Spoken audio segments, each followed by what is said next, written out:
Hey everyone, welcome to my channel. My name is Divani Sagar and here I am with another video. So मैंने अभी recently अपने अभी मैंने recently एक post किया था जिसमें मैंने आपसे पूछा था कि मैं नेक्स्ट वीडियो किस टॉपिक पर बनाऊँ. सो उसमें मैक्सिमम वोट्स जो मिले थे वो मिले थे टू द ऑप्शन जिसमें लिखा था कि how to increase speed in skill. Okay, so आज की वीडियो उसी टॉपिक पे पूरी डेडिकेटेड रहने वाली है. एंड ऑल्सो एग्जाम्स भी आ रहे हैं तो सबसे इंपॉर्टेंट टॉपिक यही हो जाता है हमारे लिए. सो इसीलिए without any further do let's get into the video. So now let's start. So ये जो क्वेश्चन है how to increase speed in skill, ये हर स्टेज पे बहुत हमें परेशान करता है.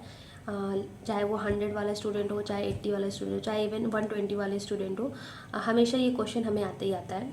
एंड इन सब के लिए एक ही सोल्यूशन है. ओके, तो सबसे पहले सोल्यूशन पर ना जाके हम लोग बात करते हैं कि what can be the problem.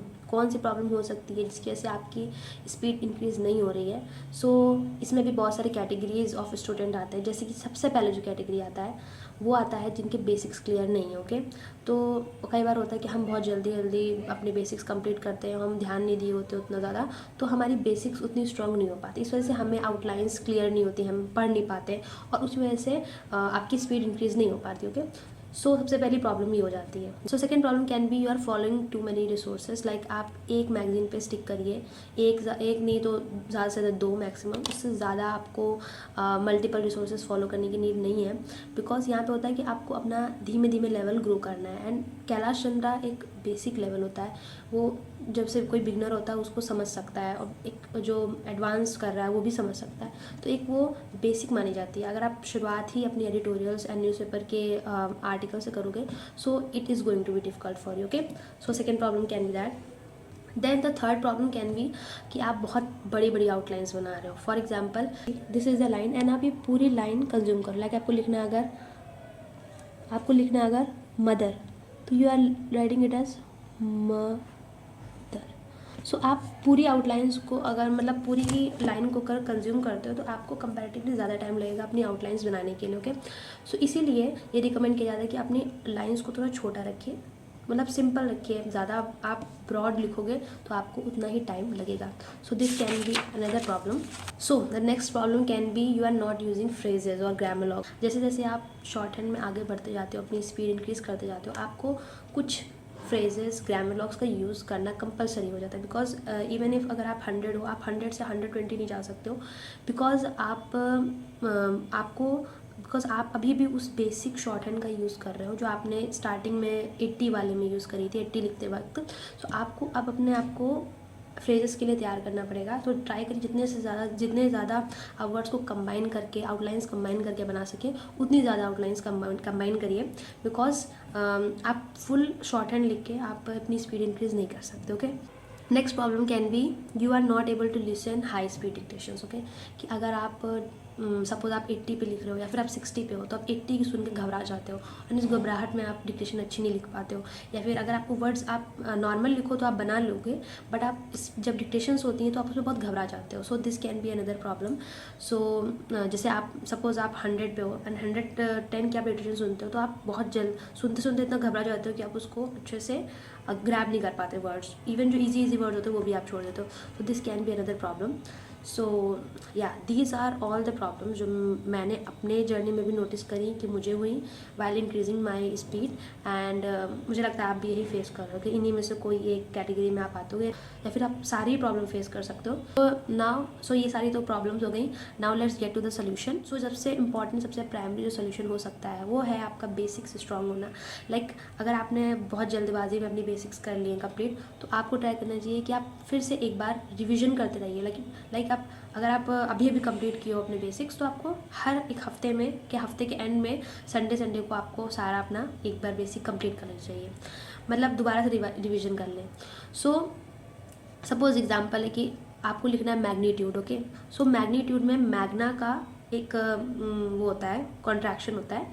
सो वो आप अगर आप यूज़ नहीं करते तो आपको पूरा ही आउटलाइन ऐसे बनाना पड़ेगा. बट अगर आप यूज़ कर लेते तो आप एम लगा के, ये एम बना के आप नीचे ट्यूड लगा सकते हो. सो इससे आपका शॉर्ट हैंड काफ़ी ईजी हो जाता है. जब आप अच्छे से अपने बेसिक्स कंप्लीट करके आए होते हो। सो आई वुड सजेस्ट कि अगर आपकी स्पीड इंक्रीज़ नहीं हो रही है ना, अभी अभी आपने अपने बेसिक्स कंप्लीट किए हैं, तो आप दोबारा से जाइए, बेसिक्स को रिवाइज करिए एंड देन अगेन स्टार्ट करिए, ठीक है। और जितने बार ऐसा हो, जितने बार आपको प्रॉब्लम फेस करनी पड़े, उतने बार आप बेसिक्स पे रिटर्न करिए, रिवाइज करिए। ऐसे ही आप धीमे धीमे करके अपना बिल्डअप कर लोगे अच्छा, okay. Second solution can be कि आप फ्रेजेस और ग्रामर लॉग्स को अच्छे से पढ़िए। लाइक कैलाश चंद्रा है, उसमें बहुत सारे फ्रेजेस बनते हैं, बहुत सारे ग्रामर लॉग्स यूज़ होते हैं। सो आप उन फ्रेजेस को लर्न करिए। और एक पीडीएफ भी है, आई थिंक अवेलेबल है नेट पे, उसमें आपको कैलाश चंद्र के सारे जो भी एडवांस आउटलाइंस है वो मिल जाएंगी। सो आप उनको भी रेफ़र कर सकते हो। और ऐसे भी इन जर्नल कैलाश चंद्र में आपको आउटलाइन, मतलब जैसे जहाँ पे फ्रेजेस यूज़ होते हैं उन वर्ड्स के नीचे आउटलाइन बनी होती, मतलब लाइन बनी होती है। सो आप उनसे भी, उनको भी देख सकते हो, उनको अच्छे से आप रिवाइज कर सकते हो, पढ़ सकते हो, प्रैक्टिस कर सकते हो एंड उनको अपने डिक्टेशन लिखते टाइम उनको यूज़ भी कर सकते हो। सो इससे आपकी स्पीड काफ़ी इंक्रीज़ हो जाएगी, okay. So the next solution could be कि आप हाई स्पीड डिक्टेशन सुनिए। लाइक मेरा पर्सनल, इसको मैं बोलूँगी 1 वीक मेथड, जहाँ पे मैं सपोज वीक के स्टार्टिंग में, लाइक संडे को, मेरा नेक्स्ट वीक स्टार्ट होने वाला है, संडे को मैं डिसाइड करती थी कि अभी मैं करेंटली 100 पे हूँ, ओके, एंड नेक्स्ट वीक मुझे जाना है, मतलब अगले संडे तक मुझे 120 पे पहुँचना है, 110 पे पहुँचना है, ओके। सो मैं क्या करती थी कि एक वीक का पूरा प्लान बनाती थी, जहाँ पे मैं वीक के स्टार्टिंग से, सपोज मेरी अभी करंट स्पीड 100 है, सो मैं 100 पे तो नॉर्मल डिक्टेशन लिख लेती हूँ, बट मैं उससे आगे नहीं लिख पाती हूँ। तो मैं 100 की एक डिक्टेशन नॉर्मल देती थी एंड हाई स्पीड डिक्टेशन सुनती रहती, लाइक 120, 110 इसी सुनती रहती थी। सो क्या होता था कि जब वीक एंड होता था तो मेरा एक अच्छा कंसिस्टेंटली मैंने बार बार वो डिक्टेशन सुनी होती है 120 की, 110 की। सो मेरे को वो डर चला जाता है, और एक बार जब डर चला गया तो आप धीमे धीमे करके वर्ड्स को ग्रैब करने लगोगे, डिक्टेशन लिखने लगोगे, बहुत ख़राब लिखोगे, लेकिन फिर भी एक अच्छा इंप्रूवमेंट होता है फ्रॉम द बिगनिंग। जितना आपने स्टार्ट किया था जब, उससे काफ़ी अच्छा आप इम्प्रूव कर लेते हो। तो कुछ नहीं, अगर मैं 120 नहीं पहुंच सकती तो 110 तो मैंने टच कर लिया। So this is called the 1 week method, जहाँ पे आप एक चीज़ को एक हफ्ते तक करिए एंड जो भी आपकी इम्प्रूवमेंट होगी वो आपकी स्टार्टिंग से तो काफ़ी बेहतर होगी। सो this is how you can improve your self, कि आप डिक्टेशंस को सुनिए, हाई स्पीड डिक्टेशन को सुनिए जिनको आप नहीं लिख पाते हो, और सुन के थोड़ा बहुत टूटा फूटा लिखिए, पढ़िए उसको, बट सुनिए। यहाँ पे बेसिक कॉन्सेप्ट ये है कि आपको उस डिक्टेशन को सुनने में कंफर्टेबल होना है एंड सुन के आपको मतलब आपको सुनना चाहिए कि आप, अच्छा आप यहाँ पे बना सकते थे, अगर शायद थोड़ा और धीमे कर दूँ तो बना लेंगे आप। तो बेसिक कॉन्सेप्ट यहाँ पे उस डिक्टेशन को सुनने में कंफर्टेबल होना, ओके, ताकि आपकी अचानक से हार्ट बीट राइज ना हो और आप थोड़ा काम डाउन रहें, ओके। सो यहाँ पे बेसिक कॉन्सेप्ट इसका ये है। सो या these are all the solutions that you can apply अपनी स्पीड इंक्रीज़ करने के लिए। एंड अगर इसके बाद भी आपको प्रॉब्लम फेस होती है तो मुझे लगता है एक बार आपको बैठ के अच्छे से एनालाइज करना चाहिए कि क्या आपको मिस्टेक कहाँ, या फिर आपको क्या ट्रबल कर रहा है, ओके। सो या that's it for today. I hope this video has helped you in a way, and आपको कोई भी फर्दर डाउट रह जाता है तो आप कमेंट सेक्शन में पूछ सकते हैं, I will surely reply. And मैं आपको मिलती हूँ in the next video. Till then, bye.